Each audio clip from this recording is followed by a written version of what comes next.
Hello everyone from the limited edition. I'm starting to like this thing of the live videos.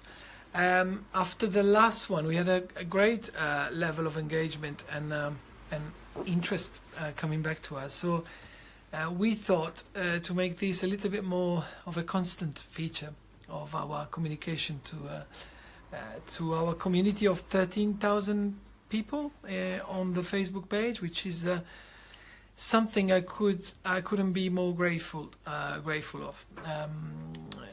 13,000 we started two years ago, and the amount of support only because of our idea to support independent watchmakers and try to stay away a little bit from the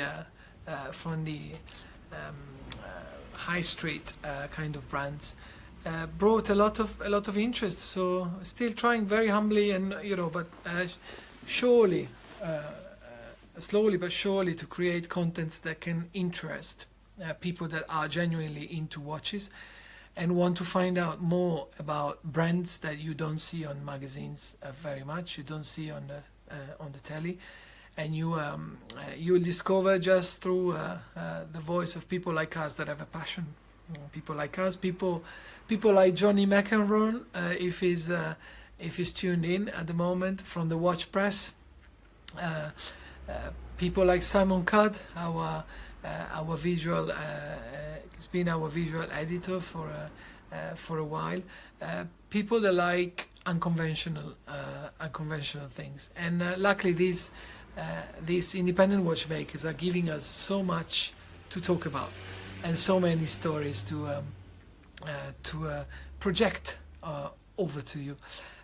So why are we connected today? I have a cool story to share with you. Sometimes, of course, we are specialized in rare editions, collectible items. Sometimes watches that have not even been produced in series that are more than 5 or 6 or 10 pieces. So sometimes very hard, genuinely very hard to find, very hard to fulfill that desire of the watch collector to complete his collection with something unrepeatable. However, we do love the challenge, and we always give it a go.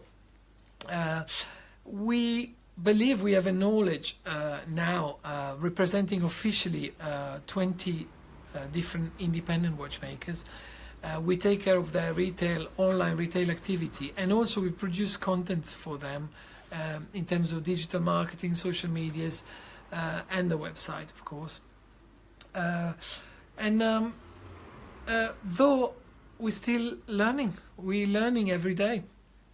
There are brands that have appeared like shooting stars in the galaxy of watchmaking, and have instantly disappeared sometimes, unfortunately. Why? Because the market out there is tough. It's not easy to invest, to have a passion and to invest into the making of fine watches, because it's very costly, which is ultimately the reason why most small brands or medium brands, they get together and they aggregate into what we call the Main Street groups. So for those of you that don't know, the horology in general, the watch industry is concentrated in basically 3 massive big groups that own the majority of the watch brands. Very there, ciao Angie. Thanks for tuning in, everyone. So 3 big groups, very different brands like Swatch, for example, the cheap, as people say, plastic but very creative quartz watch is at the bottom of the range of a big group that is the Swatch group, that at the same time promotes a brand called Breguet, which is selling some of the most amazing timepieces in a price range from £10,000 and upwards. So a little bit like sometimes in the beer market. I love beer, I love my ales, and in beers markets are very, very concentrated. So some of the makes we are very, very familiar with, and we think, we like to think they have a different history, different taste, and a different distribution. Sometimes they actually belong to the same couple of groups that are actually dominating the industry.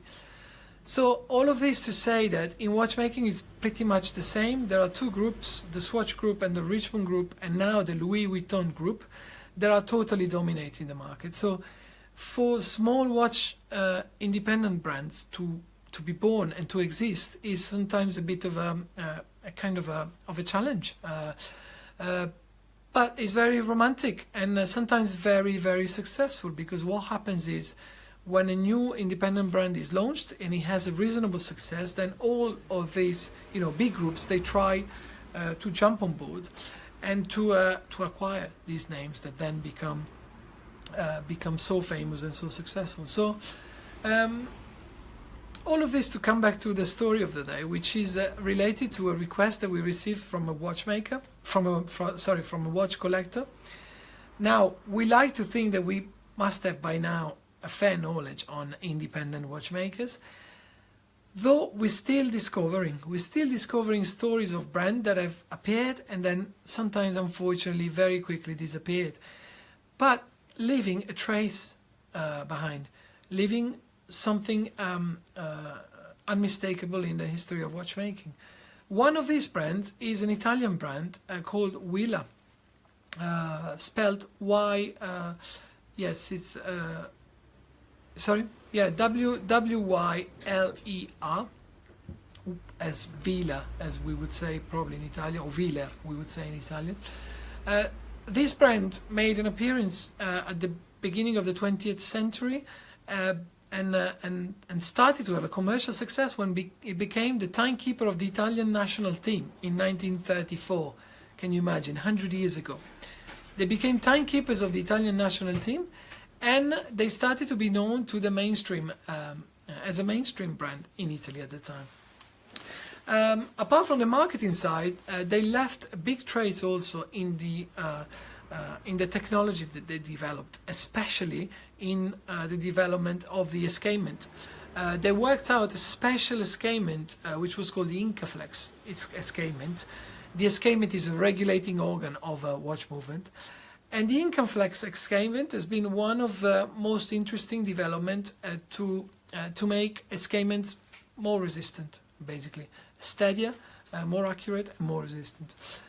So even I found out about Wyler when I got this request from our watch collector, and I nearly instantly got back to him saying, really sorry, the brand doesn't exist anymore. The brand existed 100 years ago, stopped the activity in the 60s more or less, and then he had a brief spell between 2006 and 2010 when the brand was acquired by the group Binda.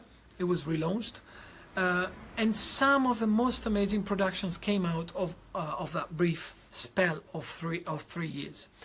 And our collector was interested in one of these watches that came out exactly in those days. So, as we always do, we learn, and we decided to give it a go.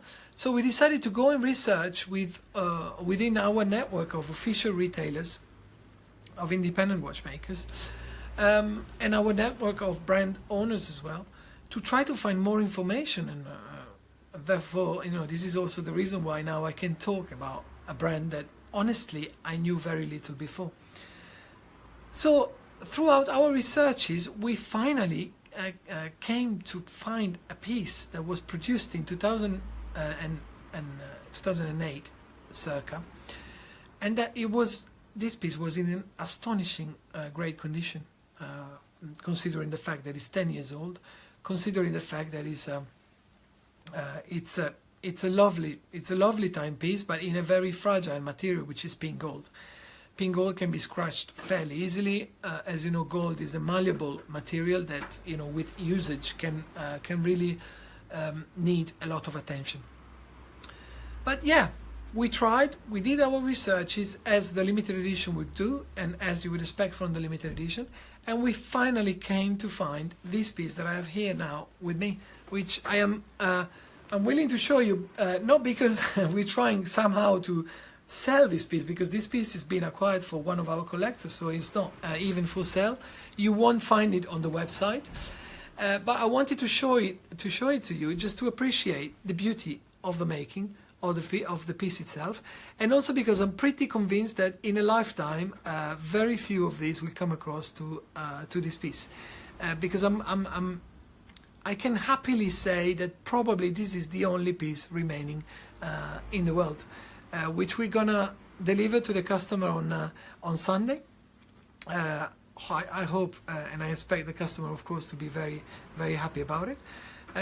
But before we deliver it, I wanted you to appreciate the particularity of the piece itself, equipped with the Incaflex escapement, originally made by Wyler, and combining 3 different materials: solid pink gold, carbon fiber, and titanium. The architecture of the case itself as well is very sophisticated. As you can see, there is an inlay here and a different an overlapping of the top and the bottom part of the case onto the actual body of the case itself, with a beautiful, I'm a big fan of see-through at the case back, because I think when you invest on a timepiece, the very least that you want to appreciate is the lovely details of the making itself. And Wyler, you know, Italian maker, Italian brand, but actually these timepieces in particular were fully made in Switzerland.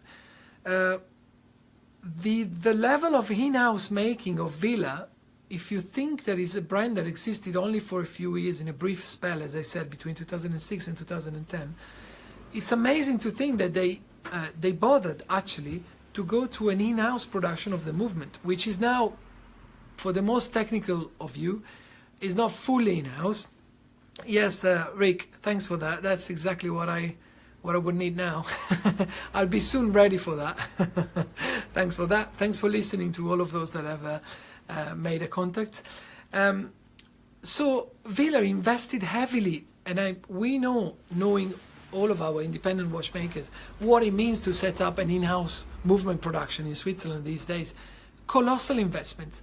To give you a clue, even a brand like Panerai or brands like Breitling, to come up with their own in-house movement produced in Switzerland, it took years of development and years in the making, not to mention the level of investment. I'm starting to wonder whether this is why actually Wyler only managed to live for 3 years in a brief spell between 2006 and 2009. If their ambition of producing in-house wasn't too much for those troubled times when the financial crisis hit back in 2008. I wonder, because as I said, my knowledge on Wyler is limited. I have seen the watches around, but I didn't know enough of, you know, some of the beautiful stories that are hidden behind this brand. So yeah, I just wanted to, as a little treat on a Friday afternoon, I wanted to share with you this very unique timepiece that I had never seen before live. I had never touched it before. I'm fully appreciating the quality of the making and the sophistication of the engineering of the watch itself.